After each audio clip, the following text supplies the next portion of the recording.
I'm here to officially bring to your attention another milestone we have registered as Hams Stadium, Nakivubo, in the period of less than 6 months since we opened up this facility to the public officially.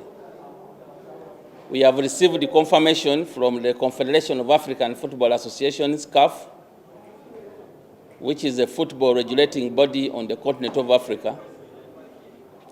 And we also have official communication from FIFA, the football governing body in this country, that our stadium has been granted an opportunity to host the CHAN qualifiers matches. Our first fixture will be Burundi against Uganda on the Boxing Day on 26th of December this year. And that match will be played at 18 hours, which is 6 p.m.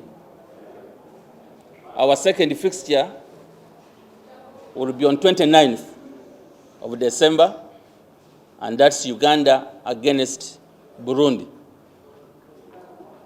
We are therefore very grateful to CAF and the FIFA for the decision well taken. Our commitment as Hams Stadium is to ensure that we have these matches well managed so that we have a successful walkthrough as Burundi hosts Uganda in the match they would have hosted in their country. But because they don't have the facilities, then they are bringing the match here, and the CAF has approved that. In the recent days, we have had a number of inspections from CAF. Different teams have been here, and the most recent, I think, was last week, when they wanted us to give them the traffic flow and access plan, which they have, what we submitted satisfied them. So I want to make an appeal to Ugandans. On 26th on Boxing Day, we shall still be in the festive season. Let them come and watch our first continental engagement in Hams Stadium, Nakivubo. We shall make sure we make the environment as much friendly as possible for our fans that are going to come in. We shall have to come up with a detailed plan of how much it will be, how will you access the stadium after our engagements with the FIFA, so that when we sit down we can agree on those details, even with security, and then we communicate those details later. But in all, for a period of not even a year, since I assumed this office as the chairperson of the management committee, we have been to register a number of milestones. My first interest was to ensure that we have the league matches played here. So the club licensing committee of FIFA did all what they could, and we have 2 league clubs of Star Times Uganda Premier League playing here. And I'm happy that the 2 teams are also competing. They are among the first 10 positions of the table. After that, our next interest was to ensure that we secure the FIFA certificate of our turf, which we got on 7th of October. The World Football Governing Body, FIFA, certified our turf. That was another achievement. My number 3, I was looking at having the stadium opened up to the community that surround us. And that's how we come up with an idea of the Hams Cup. And today is the finals of the Hams Cup, and we are giving out 50 million in prizes. And we shall continue even having more tournament after this one. But we are concluding this one today, so that I have the community involved, and by doing so, we are attracting them to watch our league matches. And that's another objective, number 3. My other objective was to ensure that the facility is utilized by the region. And as I talk now, we have the CECAFA Under-17, which is going to be played here, which is also a very, very big milestone.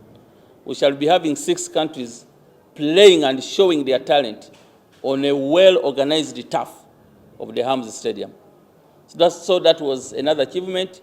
And now we have that the qualifiers of CAF Under-17 for this zone of CECAFA. And then the other one is to scale up two more of my targets. I want to see the CHAN qualifiers, but if God willing, I would also want to see the AFCON qualifier matches coming here. So according to the targets I set, I'm happy that by God's grace, we are moving on well, and I'm looking forward to achieving, now that we have the CHAN qualifiers matches being played here, then we are waiting for CAF for more assignments, and we shall make sure we take them on as they come. That's basically why I called you here, so that we can have the official communication to you about this. We have put in place a security system where somebody will walk into the stadium and you just flash your ticket. It's, we have employed IT specialists to install a system that we don't have in this country. You'll be surprised when you come here for the match. So that in the very shortest time of a minute, we can have 3 people accessing the stadium through one stance or turnstile, for that matter. But also, too, we have taken our people through the training, like the stewards. We have invited Mr. Okero Dixon here, the CAF security officer. He has trained our people to make sure we manage situations very well. But 3, we have made sure all the requirements as needed by CAF, including the lights. That's why CAF is able to give us a match at 6 p.m.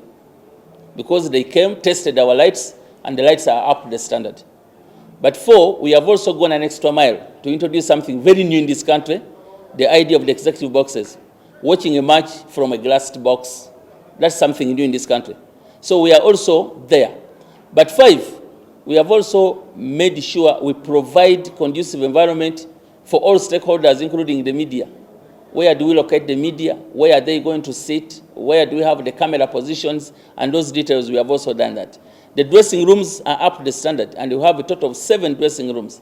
So even during Sekafa competition here, every team can come here at the same time and keep waiting in their dressing room.